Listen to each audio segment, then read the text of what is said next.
ಯುಫೋರಿಯಾ movie ಹೆಸರಂದ್ರೆ ಇದಂತ ತಿಳ್ಕೊಬೇಡಿ. ಇದು ಒಂದು ತೆಲುಗು ಮೂವಿ.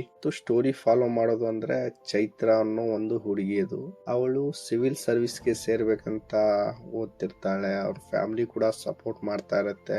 ಒಂದು ದಿನ ಅವಳ ಫ್ರೆಂಡು ಬಾ ಪಬ್ಬಿಗೆ ಹೋಗೋಣ, ಪಾರ್ಟಿ ಇದೆ, ಇದು ಲಾಸ್ಟ್ ನಮ್ದು ಗ್ರಾಜುಯೇಷನ್, ಮತ್ತೆ ನಾವು ಸಿಗ್ತೀವೋ ಇಲ್ವೋ ಗೊತ್ತಿಲ್ಲ ಅಂತಾಳೆ. ಆಮೇಲೆ ಅವರೆಲ್ಲ ಹೋಗಿ ಸೇರಿದ್ಮ್ಯಾಗೆ ಅಲ್ಲಿ ಪಾರ್ಟಿಯಲ್ಲಿ 5 ಹುಡುಗರು ಸಿಗ್ತಾರೆ. ಅವರ ಲೀಡರ್ ಹೆಸರೇ ವಿಕಾಸ್ ಅಂತ. ಅವರು ಕೂಡ ಫ್ರೆಂಡ್ಲಿ ಆಗಕ್ಕೆ ಟ್ರೈ ಮಾಡ್ತಾರೆ. ಚೈತ್ರ ಏನ್ ಮಾಡ್ತಾಳೆ, ಇವಳು ತಾನೇ ಫ್ರೆಂಡ್ಸ್, ನಮ್ಮ ಹಾಗೆ ಹುಡುಗರು ತಾನೇ ಫ್ರೆಂಡ್ಸ್ ಆಗಿ ಫ್ರೆಂಡ್ಲಿ ಆಗಿ ಇರ್ತಾಳೆ.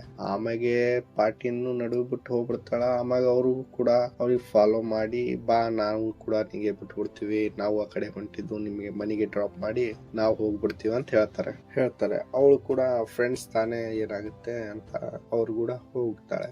ಆಮೇಲೆ ಅವಳು ಕೂಡ ರೇಪ್ ಮಾಡ್ತಾರೆ. ಅವರು ಬಹಳ ವಿಡಿಯೋಸ್ ಮಾಡ್ತಾರೆ. ಅವ್ರೇನು ಸಾಧಾರಣ 5 ಯೂತ್ ಅಲ್ಲ, ಯಾಕಂದ್ರೆ ಅವರು ಕೂಡ ದೊಡ್ಡ ದೊಡ್ಡ ಮಿನಿಸ್ಟರ್, MLA, ಬಿಸ್ನೆಸ್ ಮ್ಯಾನ್ ಅವ್ರ ಮಕ್ಳು ಇರ್ತಾರೆ. ಯಾಕಂದ್ರೆ ಅವ್ರಿಗೆ ಗೊತ್ತಿರುತ್ತೆ ಅವ್ರ ಫಾದರ್ ಮದರ್ ಹೇಗನ್ನ ಮಾಡಿ ಅವ್ರಿಗೆ ಬದುಕಿಸ್ಬಿಡ್ತಾರೆ ಏನ್ ಮಾಡಿದ್ರು ಅಂತ. ಅದಕ್ಕಾಗಿ ಅವ್ರು ಕೇರ್ಲೆಸ್ ಆಗಿ ಎಲ್ಲಾ ಮಾಡ್ಬಿಡ್ತಾರೆ, ಅವ್ರಿಗಿಂದ ರೇಪ್ ಮಾಡ್ತಾರೆ. ಆಮೇಲೆ ಚೈತ್ರ ಏನು ನನ್ನ ಮೇಲೆಲ್ಲ ಆಗಿದೆ ಅಂತವು, ಆಮೇಲೆ ಹಿಂಗ ಅತ್ಯಾಚಾರ ಆಗ್ಯದ, ನಾ ಸುಮ್ಕೊಂಡ್ಬೇಕು, ಮಂದಿ ಏನ್ ಮಾತಾಡ್ತಾರ ನನ್ನ ಬಗ್ಗೆ ಅಂತ ಅವಳೇನ್ ಯೋಚನೆ ಮಾಡಲ್ಲ. ಅವಳು ಬಹಳ ಮೆಚೂರ್ ಆಗಿ ಯೋಚನೆ ಮಾಡಿ ಅವ್ರ ಮೇಲೆ ಕೇಸ್ ಮಾಡ್ತಾಳೆ. ಆಮ್ಯಾಗ ಅದರಿಂದ ವಿರುದ್ಧ ಹೋರಾಡ್ತಾಳ. ಆಮ್ಯಾಗ ಇದು ಒಂದು ಬಹಳ ಸೆನ್ಸಿಟಿವ್ ಕೇಸ್ ಆಗಿರೋದ್ರಿಂದ ಯಾರ್ದು ಡೀಟೇಲ್ ಹೊರಗೆ ಬಿಟ್ಟಿರಲ್ಲ, ಯಾರಿಗೂ ಗೊತ್ತಿರಲ್ಲ. ಬಹಳ ಅದ ನ್ಯೂಸ್ ಎಲ್ಲ ಗೊತ್ತಿರುತ್ತೆ ಇವರೆಲ್ಲ ಇದೆಲ್ಲ ಮಾಡಿದ್ದಾರೆ ಅಂತ. ಆದರೆ ಯಾರ ಮೇಲೆ ಇದು ಅತ್ಯಾಚಾರ ಆಗಿದೆಯೋ ಅವ್ರ ಬಗ್ಗೆ ಡೀಟೇಲ್ಸ್ ಹೊರಗೆ ಬಿಡಲ್ಲ, ಯಾಕಂದ್ರೆ ಯಾರು 18+ ಇರೋದೇ ಇಲ್ಲ ಅಲ್ಲಿ. ಅವ್ರಿಗೆ ಚೈತ್ರ ಹೇಗೆ ಜಸ್ಟಿಸ್ ಕೊಡಿಸ್ತಾರ ಅನ್ನೋದ್ರ ಮ್ಯಾಗೆ ಈ ಕತೆ ಬೇಸಿಟ್ಟಿದೆ. ಫಸ್ಟ್ ಹಾಫ್ನೆಲ್ಲ ಚೆನ್ನಾಗೇ ಇತ್ತು. ಅವರಿಗೆ ಎಲ್ಲ ಮಾಡ್ತಾರೆ ಕೀಪ್. ಆಮೇಲೆ ಇನ್ವೆಸ್ಟಿಗೇಷನ್ ಆಗುತ್ತೆ. ಆಮೇಲೆ ಅವ್ರು ಪೊಲೀಸ್ ಟಾರ್ಚರ್ ಮಾಡ್ತಾರೆ, ಹೀಗೆ ಅವರೆಲ್ಲ ಒಪ್ಕೋತಾರೆ. ಕೋರ್ಟ್ನಲ್ಲಿ ಹೇಗೆ ಅವರಿಗೆ ಜೈಲ್ ಹಾಕ್ತಾರೆ ಅನ್ನೋದೆಲ್ಲ ತೋರಿಸ್ತಾರೆ.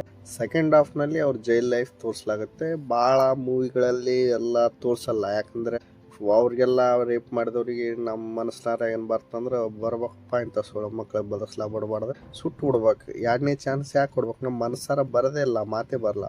ಈ ಮೂವಿಲಿ ಸ್ವಲ್ಪ ಡಿಫ್ರೆಂಟ್ ಆಗಿ ಯೋಚನೆ ಮಾಡ್ಯಾರ.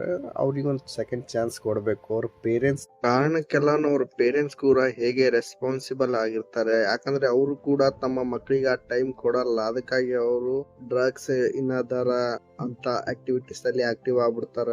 ಹೊರಗೆಲ್ಲ ಅವ್ರು ಚೆನ್ನಾಗಿರ್ತಾರೆ, ಚಲೋ ಪೊಸಿಷನ್ ಅಲ್ಲಿ ಇರ್ತಾರೆ, ಆದ್ರೆ ಮನೆಯಾಗಿ ತಮ್ಮ ಮಕ್ಕಳಿಗೆ ಟೈಮ್ ಕೊಡಲ್ಲ ಅನ್ನೋದು ಇದು ಬಹಳ ಚೆನ್ನಾಗಿ ತೋರಿಸ್ತದೆ. ವಿಕಾಸ್ ಕೂಡ ಒಬ್ಬ ಲೆಕ್ಚರರ್ ಆಗಿರ್ತಾಳೆ, ಒಬ್ಬ ಒಳ್ಳೆ ಪದವಿ ಮೇಲೆ ಇರ್ತಾಳ. ಅಂದ್ರೆ ಅವ್ರಿಗೆ ಭಾಳ ಜನ ಮರ್ಯಾದೆಯನ್ನು ಕೊಡ್ತಿರ್ತಾರೆ, ಇಂಥವಕ್ಕೆಲ್ಲ ಅವ್ರು ಪ್ರೋತ್ಸಾಹನೂ ಕೊಡ್ತಿರಲ್ಲ. ಆದ್ರೂ ಅವರು ಕೂಡ ಅವ್ರ ಮಗನ ಮೇಲೆ ಜಾಸ್ತಿ ಗಮನ ಕೊಡ್ಲಾರ್ದಕ್ಕೆ ಈ ಟೈಪ್ ಆಗ್ಯದ ಅಂತ ತೋರಿಸ್ತದ ಮೂವಿ. ನಮ್ದು ಫೀಲಿಂಗ್ ಅಂದ್ರೆ ನಾವು ಮೊದಲೇ ಮೂವೀಸ್ ನೋಡ್ಲಕ್ಕಂತ ಬರ್ಲಾಕತ್ತೀವಿ. ನಮ್ ಫೀಲಿಂಗ್ಸ್ ಏನಂದ್ರೆ ಅವನು ಹೀನವಾದ ಕೃತ್ಯ ಮಾಡ್ಯಾನಂದ್ರೆ ಅವ್ನು ಇನ್ನೊಂದು ಚಾನ್ಸ್ ಸಿಗ್ಬಾರ್ದು. ನಮ್ದು ಮನಸ್ಲೇಶನ್ ಮಗನಿಗೆ ಇಂಥವ್ ಮಾಡಿದ್ರೆ ಸುಟ್ಟು ಬಿಡ್ಬೇಕು, ಹೊಡೆದು ಬಿಡ್ಬೇಕು. ನಾನು ಒಪ್ಕೋಬೇಕಾದ ಪರ್ಫಾರ್ಮೆನ್ಸ್ ಅಂದ್ರೆ ಭೂಮಿಕಾ ಚಾವ್ಲಾ ಅವ್ರದ್ದು. ಅವರು ಹೇಗೆ ಒಬ್ಬ ತಾಯಿ ತನ್ನ ಮಗನನ್ನು ಸುಧಾರಿಸ್ಕೊಳಕ್ಕೆ ಏನೇನು ಟ್ರೈ ಮಾಡ್ತಾಳೆ, ಅದು ನನಗೆ ಹೇಳಕ್ಕೆ ಸಿಟ್ಟು ಬರ್ಲಾಕತ್ತದ. ಅವನು ಆ ಟೈಪ್ ಅವ್ರು ನೋಡ್ತಾನಲ್ಲ, ಅಲ್ಲೇ ಅವ್ರು ಮುರಿದು ಹೋಗ್ಬಿಡ್ತಾರೆ. ಆ ಸೀನ್ ನೋಡಿ ಕರೆ ಅಂದ್ರೆ ನನಗೆ ಹೃದಯ ಹೊಡೆದು ಬಿಡುತ್ತೆ.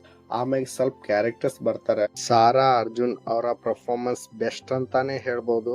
ಅದು ಸೆಕೆಂಡ್ ಹಾಫ್ ಓವರ್ ಆಗುತ್ತೆ, ಆದ್ರೂ ನಡೆದ ಅಲ್ಲಿ ಬ್ಯಾಲೆನ್ಸ್ ಆಗ್ಬಿಡುತ್ತೆ. ನಾ ಹೇಳೋದಂದ್ರೆ ಇದು ನೀವು ಒನ್ ಟೈಮ್ ವಾಚಲ್ಲ, ಮಸ್ಟ್ ವಾಚ್, ಒಂದ್ಸತಿ ನೋಡ್ಲೇಬೇಕು. ಡೈರೆಕ್ಟ್ ಮಾಡಿದ್ದಂದ್ರೆ ಗುಣಶೇಖರ್ ಅವರು. ಇದು ನಿಮ್ಗೆ ತೆಲುಗು ಮತ್ತು ತಮಿಳಿನಲ್ಲಿ ನೋಡೋಕೆ ಸಿಗ್ಬಹುದು. ಆದ್ರೆ ನಿಮ್ಮ ಶಕ್ತಿಗಳನ್ನು ಉಪಯೋಗಿಸಿಕೊಂಡು ಹಂಗಾದ್ರೆ ಅಲ್ಲಿ ಹುಡುಕಾಡ್ಕೊಂಡು ನೋಡ್ಬೇಕಂದ್ರೆ ಹಿಂದಿ ಡಬ್ನಾಗ ಸಿಗ್ಬೋದು ನಿಮ್ಗೆ. ಕನ್ನಡ ನನಗೆ ಡೌಟೇ. ನಿಮಗೆ ಏನಾದ್ರು ನಾನು ರಿವ್ಯೂ ಚಂದ ಅನ್ಸಿತ್ತಂದ್ರೆ ಲೈಕ್ or ಸಬ್ಸ್ಕ್ರೈಬ್ ಮಾಡ್ರಿ.